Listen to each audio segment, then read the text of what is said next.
Oferta no mercado competitivo. Então, você tem dois casos. Um número fixo de empresas no curto prazo e um número variável de empresas com livre entrada e saída no longo prazo.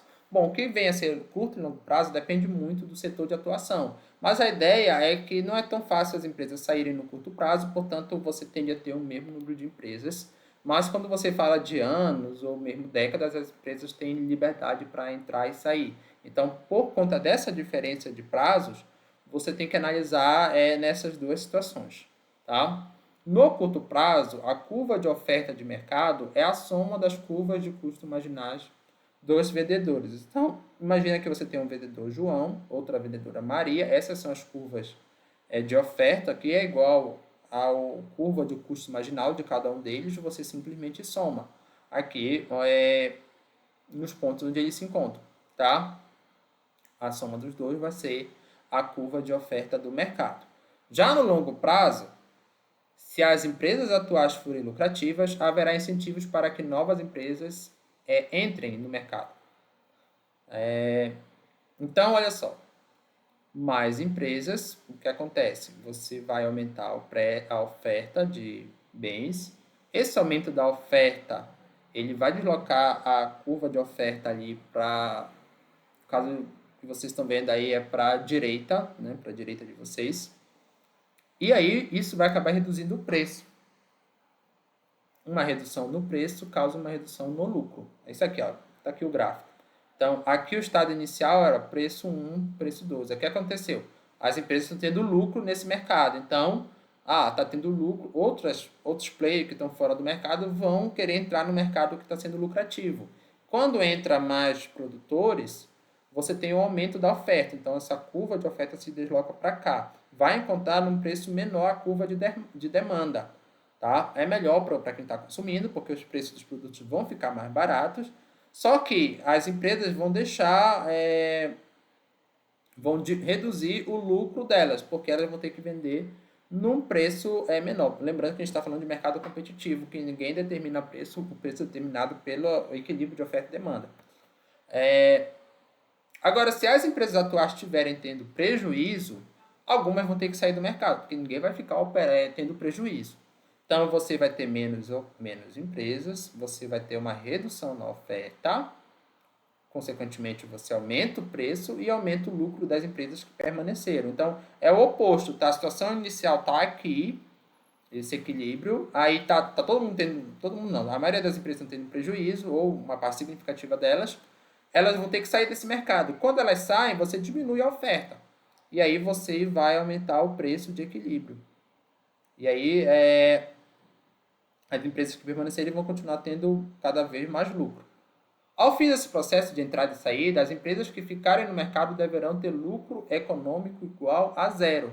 Claro, né? Porque se sempre que está tendo lucro no mercado competitivo, você tende a diminuir o lucro das empresas, porque entra novas empresas, isso vai tender a zero. Se está tendo prejuízo no mercado competitivo, você tende a aumentar a oferta, porque vão entrar novas empresas, vão sair novas empresas, as empresas que estão, perdão, as empresas que vão estar vão estar aumentando o lucro ou diminuindo o prejuízo até chegar em zero. Então, em ambos os casos, você tem uma tendência ao zero.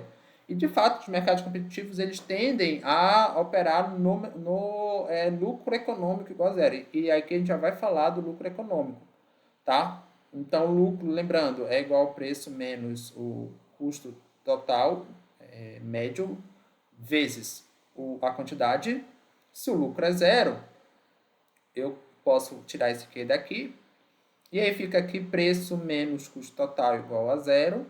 E aí preço é igual ao custo total médio. Eu tiro esse aqui porque ele vem para cá dividindo, tá, pessoal? Então, zero dividido por qualquer número é zero.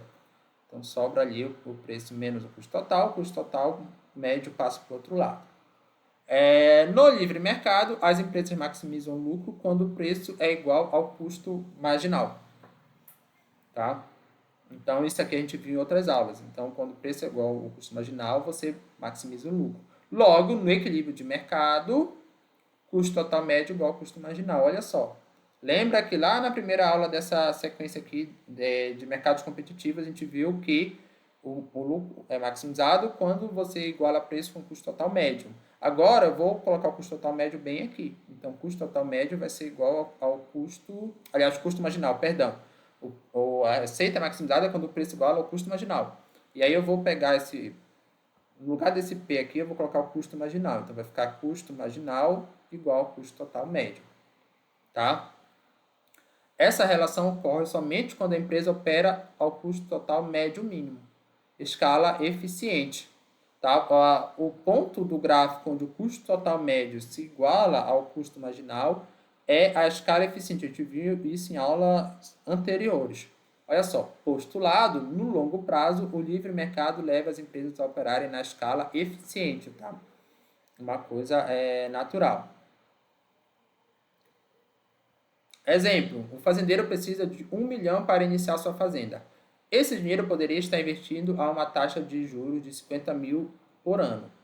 Para iniciar o negócio, o fazendeiro abriu mão de um emprego de 30 mil por ano. Então, o custo de oportunidade é 80 mil por ano. Um lucro contábil de 80 mil por ano e econômico de zero é suficiente para manter o negócio. Aqui, pessoal, deixa eu explicar para vocês melhor, que faltou uma pergunta bem aqui. Por que as empresas continuam operando no mercado competitivo se o lucro econômico é ou tende a ser igual a zero? Por que tem empresa aí que está no mercado competitivo há muito tempo se a gente viu que, teoricamente, sempre que tem um mercado competitivo, você leva ao ponto de máxima eficiência econômica e lucro econômico zero? E a resposta é porque o lucro econômico é diferente do lucro contábil. Tá? E dependendo também da forma como a gente apura esse lucro contábil. Mas, a grosso modo, é diferente do lucro contábil. Então, aí vem o exemplo do fazendeiro. Tá? Ele precisa de um certo dinheiro. Acontece que esse dinheiro que ele usou, ele podia estar investido a 50 mil ao ano. Tá? Então, 1 milhão. E ele também poderia estar tendo um emprego que desse 30 mil ao ano. Então, lembra que a análise econômica, ela leva em conta o custo de oportunidade. Então, além dos custos de produção, você insere os custos de oportunidade. Então, para ele, o que ele vai ganhar lá na fazenda sempre vai ser igual ao custo de oportunidade dele. Nesse caso aqui, o custo de oportunidade do dinheiro que ele começou esse negócio, tá? Então, da rentabilidade desse dinheiro, mais o que ele está deixando de fazer, no caso, o emprego que ele abriu mão. Então, do ponto de vista contábil, ele está tendo um lucro de 80 mil por ano, que é exatamente o custo de oportunidade dele. Só que do ponto de vista econômico, como a gente sempre leva em conta o benefício menos o custo de oportunidade, o lucro econômico dele é zero.